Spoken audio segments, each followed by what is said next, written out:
So do you guys remember when you're growing up and going to school and your teacher would always tell you that Wikipedia is not a reliable source of information?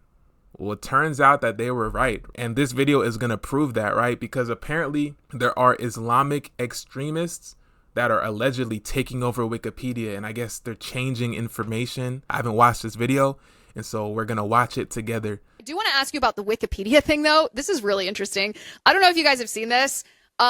It's all over X right now. We all know Wikipedia is biased. This is obvious. I probably check my Wikipedia page like 2 times a year. It's not that frequent that I look at it, but it's a joke. It's not even accurate, by the way, especially when it comes to some of my personal information. I don't know who they're citing or what their sources are, but it's not even accurate. But it's also full of lies. It's obviously just this very biased leftist. Oh, Snopes said this. Liz, purveyor of disinformation about COVID, and it's ridiculous. Nah, facts. Like, a lot of times when you see people and you go on their Wikipedia and they have controversies and they call them racist, nationalist, all these things, to me it's like, bro, that's like a badge of honor. That's like a Boy Scout badge. Like, if they're like, some people really are racist and, you know, they really are Nazis and stuff, but a lot of times they just put labels and they associate it with people in order to, like, I guess, marginalize them. It's like, oh, why would you listen to this girl? She's a Islamophobe. She's a racist, you know?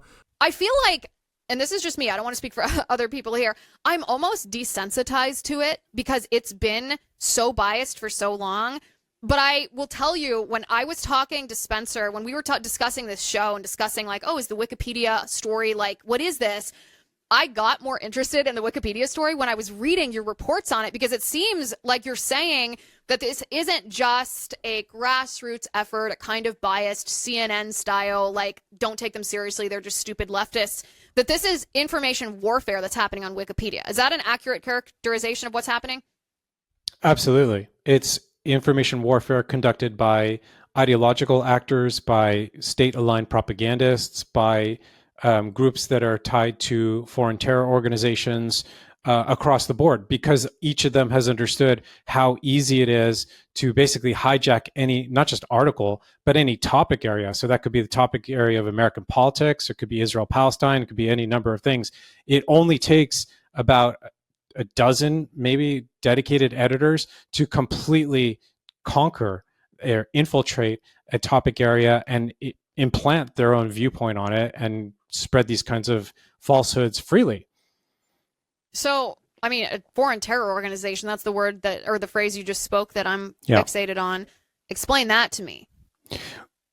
One of the biggest reports I've done on the Wikipedia stuff involves a group of around 40. There's really about 10 or 12 who are leaders of the group, pro-Hamas. They're editors. They're sort of removing mentions of Hamas crimes, including terror attacks. They're doing the same for Hezbollah. They're sort of whitewashing Hezbollah.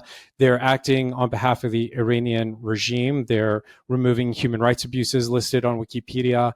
So this is stuff that's done to advance the own interests of groups like Hamas and Hezbollah. One of these editors removed any mention of Hamas's genocidal 1988 charter from dozens of Wikipedia articles. This is not something you do just because you're a hobbyist or you're an enthusiast for Hamas. Like, you're doing this in alignment with whether or not that person is directly paid for them or somehow in their employ. It's unknown, but this is aligned exactly with their own objectives and how they try to appear and present themselves to not just the American public, to the world.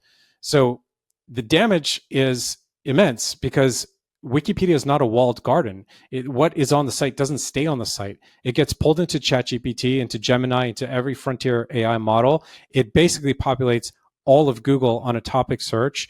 It is what feeds into Alexa, into Siri, and what becomes ground truth for most of us without us actually ever knowing that. She used the word or the term information warfare, right?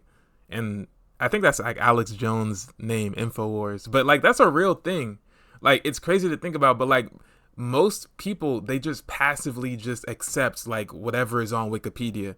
Or if they do a Google search, they just passively accept whatever the AI overview says or whatever the first website says. And they don't realize, unless you're, like, I guess, smart or you're just observant, they don't realize how much there was like influence, you know, how much they restrict certain points of views and certain web pages and all this type of stuff. And it can shape people's opinions, and it really is messed up, and it is warfare, because I'm pretty sure they did stuff like this, and it might have influenced certain elections. You know, I'm not gonna say which elections, but yeah, this stuff isn't good, right? And imagine your whole life you just on Wikipedia just making stuff up. Like, why are you doing that, bro? Like, come on, bro. Like, lock in. Like, you just on an article just changing dates and like, you tripping, bro. You tripping. But let's keep going. Yeah, that is so creepy. That's incredibly creepy. And it's not just world affairs too, it's political, or it's domestic political stuff too. Yes. Is there a way to establish whether these dedicated editors, especially the ones that kind of have a monopoly on a certain political topic, is there a way to determine whether they are paid and who's paying them? Because one of the things that we do on this show is unmasking the who's behind whatever it might be, you know, whether it was the anti-ICE riots, whether it's who's behind Antifa. And I feel like it's very instructive, not just for the American public, but for the government, for them to know how to take action when something's a conspiracy, when something's a highly coordinated network, and it's not just a decentralized, grassroots, organic, you know, leftist group of kids. It's very instructive to know who's behind these. Can you give us an idea of, I guess, as it relates to domestic politics here, who's behind the Wikipedia editor efforts? This is one of the problems with Wikipedia. One of the very big problems is that these editors can sort of sling these accusations, or they can warp a topic area like American politics, or like I reported previously for Pirate Wires, which is they systematically establish this narrative that Trump is a fascist. They did it by relying on outright Marxist sources that consider themselves to be Marxists, but they do it under the protection of anonymity provided by the site. So the site doesn't know who they are. We don't know who they are. They're having this outsized influence on American politics itself. And this is all happening under the sort of aegis of Wikipedia and Wikimedia Foundation, which owns the site, being granted tax-exempt status by the United States government. And the other thing that's going on here, which we do have more insight into, is that I would say a significant portion of the money that Wikimedia Foundation receives from donation, we're talking about $185 million in income a year. A lot of that money gets passed through to radical left-wing NGOs. So this is kind of just Of course it's the NGOs, of course. Yeah, so it functions almost like a cutout. The other piece here is that there's significant ties between Wikimedia Foundation and Hillary Clinton, and also with George Soros, who, again, I reported, did a whole story on this.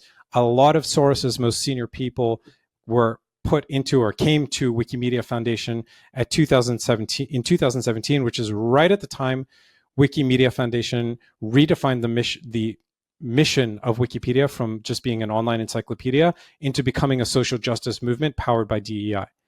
Oh, goodness. Of course it is. I mean, I guess I shouldn't be surprised at this point. These radical leftist NGOs funded by billionaire... I mean, that's interesting. And I've definitely noticed, and if you use Wikipedia and you're observant, you've noticed like they kind of can frame certain people in a certain way. And it's just something you have to be mindful of. But it's sad because the reality is most people are not mindful of it. That's the whole point. But yeah, I don't know what the solution is, but it's just something to be mindful of. But anyway, if you like this video, like, comment, subscribe, bye-bye.